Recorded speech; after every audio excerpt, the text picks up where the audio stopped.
자, 이제는 뭘 보냐면 감정평가 절차 부동산 가격 공시제도 보도록 하겠습니다. 자, 감정평가 절차도 나오거든요. 근데 여러분이 감정평가사가 아니기 때문에 이 절차를 기억만 하시면 되겠습니다. 내용을 다 숙지할 것까지는 없고. 기계, 인수, 검법 표시 이 순서로 합니다. 이번에 기계를 인수했는데 칼이에요, 칼. 칼 사용법이 검법 아닙니까? 표시. 기계, 인수, 검법 표시 이렇게 기억합니다. 칼 사용을 누가 잘한다고요? 백종원 씨가 잘하지 칼 사용은. 자, 됐고요. 재미없었고요. 자, 이제는 뭘 볼 거냐면 대이산 물건 감정평가 거기 좀 보도록 하겠습니다. 저를 잠깐 봅니다. 이제 중요한 이야기 할 거예요. 우리 감정평가 규칙에서 물건별 평가의 주된 방법을 정해놨는데 그 주된 방법의 가장 그 근간이 되는 것은 기초사고가 비교 방식이에요. 비교 방식. 비교 방식은 거래사례 비교법과 임대사례 비교법이 있죠. 가장 객관적인 설득이 있다고 보는 거죠. 그래서 물건을 평가할 때 일단은 가액은 거래사례 비교법을 쓰고 싶어 하고요. 거래사례 비교법. 그 다음에 두 번째 임대료는 임대사례 비교법을 쓰고자 합니다. 그런데 말입니다. 이런 문제가 생겼어요. 그 물건을 봤더니 거래사례 비교법을 쓰고 싶은데 거래사례가 거의 없어요. 그럼 거래사례를 쓸 수가 없잖아요. 그런 물건이더라는 거야. 그러면 만들 수 있으면 그때는 원가법을 씁니다. 원칙이 바뀌어요. 이걸 쓰고 싶은데 할 수 없이 뭘 쓴다고요? 원가법. 근데 이건 물건을 봤더니 거래사례도 거의 없어요. 만들 수도 없어요. 눈에 보이지 않는 권리예요. 그리고 앞으로 미래 수익을 근거로 한다든가 땅속에 있는 미체류 과학물 추정치를 한다든가 어장에 물고기를 따진다든가 뭐 이런 것들은 어쩔 수 없다는 겁니다. 그래서 수익하는 법을 씁니다. 한 번만 더. 일단은 가장 중추적으로 뭘 쓰고자 한다? 거래사례 비교법. 근데 거래사례가 거의 없는 물건이다. 만들 수 있으면 원가법. 만들 수도 없다 그럼 뭘 써요? 수익하는 법. 그러면 임대는 뭘 쓰느냐? 임대사례 비교법만 써요. 이따 제가 이거 별표 쳐드릴 겁니다. 이거 개정된 상황으로서 중요하니까. 자, 주된 방법을 그렇게 해놨습니다. 물론 다른 거하고 이제 비교 검토하도록 돼 있는데 우리 시험 문제에서는 규칙이 정하는 내용으로서 옳지 않게 이거 물어보니까 그렇게 하시면 되겠습니다. 그 다음에 이제 우리가 알아야 될 게, 자, 요거 비교가 뭐라고 그러세요? 뭐 찾기? 공통점 찾기. 제발, 플리즈. 공통점 찾기. 감정평가사에게 내 토지 평가해 주세요. 의뢰를 했습니다. 토지 건물도 아니고, 여러분, 토지는 개별성이 강하다고 배우지 않았어요? 별자 빼면 개성 아니에요? 개성은 비교가 쉽다, 어렵다? 아시잖아요. 개별 토지 자체를 거래사례 비교법을 쓴다는 건 너무 무모해요. 왜냐하면 너무 차이가 나. 그럼 뭐요? 감정평가를 의뢰받은 감정평가사 입장에서는 평가가 정말 어렵겠죠? 그래서 국토교통장관이 우리 감평사들 어여삐 여기사 뭘 하나 내려줬는데 그게 표준지 공시지가라는 겁니다. 그래서 지역단위별로 대표 토지를 선정해 놨는데 그게 뭐라고요? 표준지예요. 그래서 매년 1월 1일을 공시 기준일로 해서 제곱미터 가격을 한 2월 말까지 되게 공시를 해놓습니다. 그게 표준지 공시지가입니다. 그래서 토지를 평가할 때는 토지는 뭘 쓴다? 공시지가 기준법을 써요. 공시지가 기준법을 씁니다. 그런데 잘 봅니다. 여기 사례 가격이 들어가야 할 공간에 비교 표준지 공시지가가 들어갑니다. 여러분, 거래사례 비교법은 사례 가격이 들어갔죠? 근데 뭐가 들어가? 비교 표준지 공시지가가 들어갑니다. 여기 좀 일단 좀 주의를 해 주셔야 됩니다. 그러면 이건 실제로 거래된 사례다 아니다? 아니잖아요. 국토교통장이 공시해 놓은 거라니까. 그러니까 사정 보정한다 안 한다? 안 하지. 이걸 할 리가 없지. 실제로 거래된 사례가 아닌데. 시점 수정을 합니다. 자, 그러면 시점 수정은 물가와 관련이 있어요. 그러니까 지가 변동률 쓰는 게 원칙이에요. 지가 변동률 쓰는 게 원칙인데요. 이게 안 되면 생산자 물가 상승률을 쓸 수가 있습니다. 생산자 물가 상승률. 주의할 것은 소비자 물가 상승률이 아니라는 겁니다. 생산자 물가 상승률. 여러분, 토지는 생산 요소로 거의 쓰이죠? 네, 그래서 생산자 물가 상승률 좀 주의해 주시고, 그 다음에 지역내 비교합니다. 여러분, 인근 지역에서 비교 편의를 선정하면 좋겠는데 안 되면 유사 지역에서 선정할 수도 있잖아요. 그럼 지역 간의 차이 조정해야죠. 그다음 개별령 비교합니다. 그러나 면적 비교는 한다 안 한다? 안 해요. 자, 간혹 책 보면 면적 비교가 된다고 돼 있는 책이 있는데, 할 필요가 없어요. 왜냐면, 비교 대상이 아니야. 왜냐면, 여기 가격이 제곱미터 가격을 이렇게 주어지거든요. 그러니까 조정할 필요가 없어요. 그냥 곱하기만 하면 된단 말이에요. 나누고 곱하고 할 필요 없이. 안 하고, 그 밖의 요인 보정, 이렇게 돼 있어요. 그 밖에 필요한 거. 그래서, 이런 거 좀 주의하세요. 그래서, 여러분 교재 198페이지. 원칙이 뭐라고요? 공시지가 기준법. 자, 그런데 말입니다. 거기 A외 봐봐요. 중요합니다. 뭐라고 돼 있어요? 거래사례 비교법. 적정한 실거래가가 있는 경우에는 이를 기준으로 하야 한다, 할 수 있다. 잘 봐요. 뭐가 할 수 있다예요?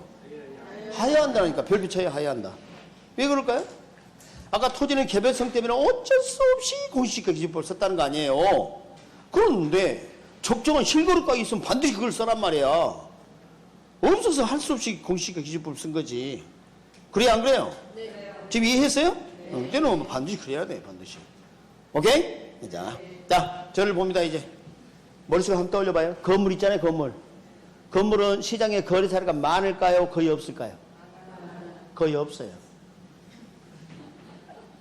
제가 말씀드린 것은 건물을 말했지, 토지와 건물을 하지 않았어. 우리는 토지와 건물을 별도로 등기하죠. 그렇기 때문에 따로 거래할 수도 있다니까. 그러나 실제로는 건물을 따로 거래하는 경우는 거의 없어요. 근데 다행인 것이 이거 만들 수 있죠. 만들 수 있으면 뭘 쓴다? 원가법, 별표 쳐요, 건물. 그래서 약방이 감초입니다. 물건평가 그러면 오지선다 중에 거의 압도적으로 빠지지 않고 나오는 게 건물이에요. 그러니까 여러분이 알고 있는 그거 세 번째 거야. 토지와 건물의 일괄평가. 그건 뭘 써요? 거래사례 비교법. 구분 표시할 수는 있겠지만, 알겠습니까? 주의하시기 바랍니다. 그리고 건물 별표 치고요. 거기 원가법 이외에 다른 예외 규정이 없어요. 옆에다 적어요. 단서 없다. 자, 단서 없는 거 한꺼번에 정리합니다. 내려가서 과수원 거래사례 비교법 오른쪽에 단서 없다. 광업재단 수익하는법 오른쪽에 단서 없다. 오른쪽 페이지 임대료 임대사례 비교법 오른쪽에 단서 없다. 요건 진짜 중요해요. 임대료는. 왜냐하면 예전에는 적산법이라는 수익분석법을 인정했었어요. 예외로. 그러나 수익분석법 없어지고 그 다음에 적산법 없어지고 그래서 이제는 뭐만 남았다? 임대사례 비교법만 예외를 두지 않고 있습니다. 그거 주의하세요. 단 그래가지고 뭐 적혀있다 그러면 무조건 틀린 겁니다. 단서 없는 거 꼭 기억을 하셔야 돼. 자, 이제 다시 왼쪽으로 와서 말입니다. 산림과 과수원 보도록 하겠습니다. 산림과 과수원. 여러분, 산림과 과수원은 공통점이 토지와 나무가 있다는 겁니다. 그런데 과수원은 그 나무를 벌채해서 양도하는 게 목적이 아니죠. 열매가 열리면 그걸 수확하고자 하는 게 목적이에요. 그럼 이걸 구분하면 돼야 안 돼요. 과수원은 토지하고 나무가 한 몸이라니까. 그 분리를 하면 과수원이 아니지. 정신 차리세요. 그러나 산림은 어때요? 나무를 벌채해서 나중에 양도할 거 아니에요? 우리가 봐봐요. 비록 한 개의 물건일지라도 가치를 달리하는 부분은 구분해 평가할 수 있다 그랬죠? 산림이 그렇다 이 말이야. 산림 그럼 원래 하는 게 물건이지. 그러나 가치를 달리할 수 있기 때문에 구분 평가할 수 있다. 오케이? 산지는 토지니까 공시기준법, 임목은 거래사례 비교법. 예외적으로 일괄평가할 수도 있습니다. 일괄평가. 그 다음에 이제 공장재단과 광업재단입니다. 여러분 공장재단, 공장 가봐요. 뭐 있어요? 뭐 토지 있고 건물 있고 기기장치 있을 거 아닙니까? 뭐 각각의 평가액을 합산하여 공장재단 평가액을 결정합니다.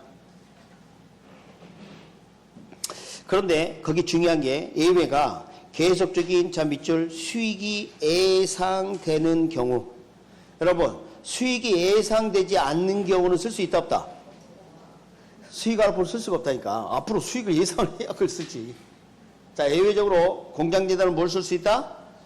앞으로 수익이 예상되는 경우에 한해서. 오케이? 수익 하나 뽑으면 쓸 수 있다. 이런 것을 다 할 수 있다지 무조건 해야 한다 아니에요. 자, 광업재단 봅니다. 현장에 가보면요. 거의 뭐 자산가치가 있는 게 보이지 않아요. 다 땅속에 있지. 추정치 아닙니까? 그래서 뭘 쓴다? 수익하는법. 그 다음에 이제 자동차, 건설기, 선박항공기. 요 네 가지는 기기장치 등이니까 비슷한데 자동차는 거래사례가 많지만 나머지 건설기, 선박항공기는 거래사례가 많지 않죠. 그래서 이제 완전히 달라요. 자동차는 거래사례 비교법을 원칙으로 하고요.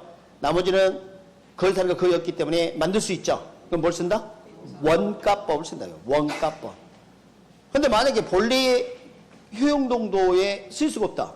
자동차는 어디 쓰는 거예요? 그 지가 움직이면서 스스로 움직이면서 오토모빌이니까 사람을 태우거나 물건을 날라야 되는데 그 길을 못 한다는 거 아니에요? 그러면 해체 처분가에 고철 가격. 그죠? 네, 그렇게 볼 수가 있겠죠. 그 다음에 이제 동산입니다. 또 동산 나오니까 어떤 분은 앞동산, 뒷동산 그 동산 아닙니까? 그러는데 그거 아니고요. 부동산이 아닌 동산. 자, 이것은 뭘 써요? 거래사례 비교법, 그리고 뭐? 해체 처분가에. 임대료는 말씀드렸고요. 자, 광업권 할 때 권자 동그라미, 어업권 권자 동그라미, 영업권 권자 동그라미. 이렇게 권이 나오면 권리죠, 권리. 그러니까 기본 사고가 수익하는 법이에요. 그런데 광업권하고 어업권은 좀 독특합니다. 왜냐하면 이 권리가 광업재단과 어장에 들어있다고 봐. 비중이 높게. 그래서 이제 광업재단 안에 가보면 현존 시설 등이 있을 겁니다. 현존은 눈에 보이는 거 안 보이는 거? 보이는 거지. 보여야 우리가 현존한다고 하지 않습니까? 그러니까 현존 시설까지 빼버리면 눈에 보이지 않는 권리 뭐만 남는다 본다? 광업권만 남는다 본다. 어장도 뭘 사용한다 돼 있어요? 수익하는법을 평가한다고 돼 있죠? 거기 적혀 있어 아예. 어장은 뭘 사용한다? 수익하는법. 광업재단처럼. 그리고 현존 시설까지 빼버리면 뭐만 남는다? 광업권만 남는다. 어업권만 남는다. 그 다음에 영업권 같은 경우는 다 수익하는 법. 그래서 거기 보시면 뭐 심지어는 예전에 그 저작권도 낸 적이 있습니다. 저작권. 그 다음에 전용 측성 이용권 뭐 이런 게 있나요? 그게 뭐냐면 우리 그 뭐 시멘트 회사나 이런 회사는 그 기차 있죠, 기차. 열차 그 화물 열차 가는 그런 그 이용권이 있나 봐요. 계약을 하겠죠. 그런 걸 이야기하는 겁니다. 그러니까 뭐 몇 개월 동안 이 부분을 시간대 어디 이용하겠다 뭐 이런 게 적혀져 있겠죠. 그것도 권리로 인정받을 수 있습니다. 그 다음에 이제 뭐 유가증권 등은 우리에게 출제가 뭐 안 되고 있고요. 기초사고는 시장성이 있으면 거래사례 비교법. 근데 시장성이 없다. 그럼 뭐 주식 같은 그 지분을 평가를 하고 뭐 채권 같은 경우는 여러분 청구할 수도 권리니까 수익하는법을 기초로 한다. 뭐 이런 정도. 중요하진 않고. 자, 소음등이란 대산물을 같이 하라 뿌리냐 감정평가. 여러분이 그 시계를 가지고 있는데 시계가 여기에 100만 원짜리야. 근데 이번에 유리가 깨져버렸네. 근데 유리를 수리하는데 10만 원 든대요. 그럼 유리가 깨진 상태에서 이 시계는 얼마짜리를 보는 게 맞아요? 90만 원. 아니 원래 100만 원짜리인데 다른 조건은 동일하다 치고요. 유리가 깨졌다니까. 근데 유리를 수리해야 하는데 10만 원이래요. 유리가 깨진 상태 시계는 얼마짜리를 보는 게 맞아? 90만 원을 보는 게 맞죠. 그래서 그 셋째 줄 봅니다. 가치 하락분을 감정평가할 때 소음등이 발생하기 전에 깨지기 전에 대산물의 가액 100만 원, 원상 회복 비용 10만 원 등 고려해야 한다 이 말이야. 그죠? 원상 회복 비용이 많이 들수록 가치는 많이 하락하겠죠. 그 이야기입니다.